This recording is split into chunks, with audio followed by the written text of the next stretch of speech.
Et salut les résineux et les résineuses, les foufous de résine. Aujourd'hui on se retrouve pour une vidéo un petit peu particulière. Nous allons répondre à la question, est-ce que ça vaut le coup d'acheter vos statues sur le bon coin? Donc statues DBZ, One Piece, Naruto, les figurines Hot Toy, ce que vous voulez. Donc je fais une petite sélection vite fait de ce que moi j'avais pu voir. On a un petit peu de tout, un petit peu de budget. Il y en a qui sont plus abordables, il y en a, il faut mettre le prix. Du coup, j'ai vu qu'il y avait des trucs pas mal. Il y a des trucs assez rares. La statue 1 quart Goku Janemba KD Collectible, qui est assez difficile à trouver en Europe, pas évidente, surtout à un prix raisonnable. Et là, j'ai trouvé quelqu'un, si vous intéresse, voilà, vous avez les informations de la personne, hein, c'est sur le bon coin. Là, j'ai trouvé quelqu'un qui la vendait à 750 €. C'est un bon prix, surtout que le Janemba a entièrement été repeint aux bonnes couleurs. Oui, parce que cette statue de KD Collectible, les couleurs du Janemba n'étaient pas bonnes du tout. Là, c'est une statue qui a entièrement été repeinte, ça vaut vraiment le coup. Regardez, ça c'était avant, ça c'est après, donc ça c'est la statue comme elle a été sortie à la base, et ça c'est la statue normalement comme elle aurait dû être, parce que ça c'est les vraies couleurs de Janemba.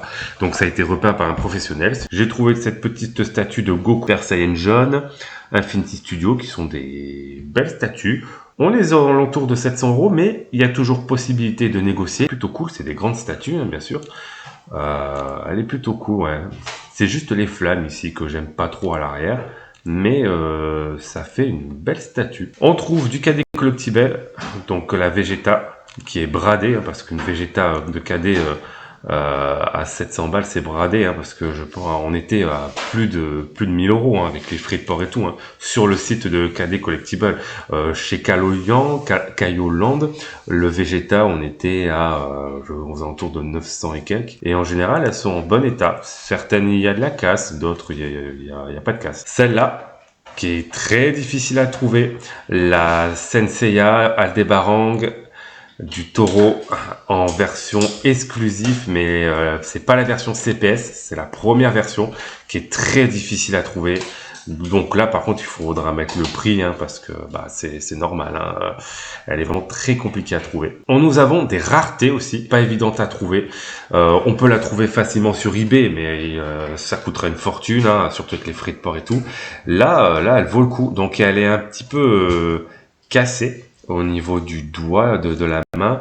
Voilà, il y a une petite casse, mais franchement, c'est pas spécialement visible. Voilà. Celle-là aussi, très difficile à trouver, et elle vaut vraiment le coup pour ce prix-là. La Madara du studio Burnwing Studio. Très très belle, une des plus belles statues de Madara. Elle est cassée aussi. C'est pour ça, voilà, il y a une casse à ce niveau-là. C'est pour ça qu'elle est à ce prix-là, parce que personnellement, c'est une statue qui est très compliquée à trouver. Et en général, quand vous la trouvez, elle n'est pas à ce prix-là. Là, c'est une bonne occasion, surtout que la casse ne se voit pas spécialement. Nous avons des bustes, les bustes de KD. Donc là, on est au prix voilà, de vente, hein, mais on peut en trouver des moins chers. J'ai vu des Vegeta à 600 €, voire même 700. Bon, le mec, il a du budget. Hein. Le gars, il a acheté en life size une statue de Goku en ultra instinct. Oh, elle est balèze. Mais bon, après lui, il a une sacrée pièce. Hein. Il a même une pièce insonorisée, parce que ça, c'est un revêtement pour insonoriser la pièce. On a aussi des professionnels qui vendent des statues officielles de chez Prime One. Donc là, par contre, il faudra mettre le prix. Et encore, là, le prix, il est pas cher. Cette Batman, je l'aime beaucoup. Elle me plaît beaucoup, cette Batman.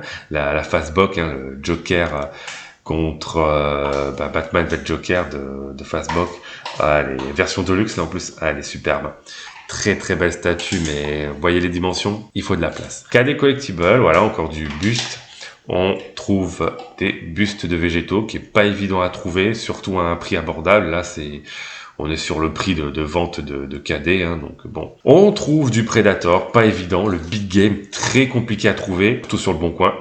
C'est la version de luxe, je crois, il me semble. Mais bon, forcément, au niveau du prix, là, bah, c'est Predator. Big Game à 1800 €. C'est un petit peu plus abordable. Prime One, Sauron. Attendez, c'est la statue qui doit sortir de Sauron? Ou parce que je sais que Prime One, il doit sortir une statue de Sauron. Non, c'est pas celle-là. Elle est pas encore sortie.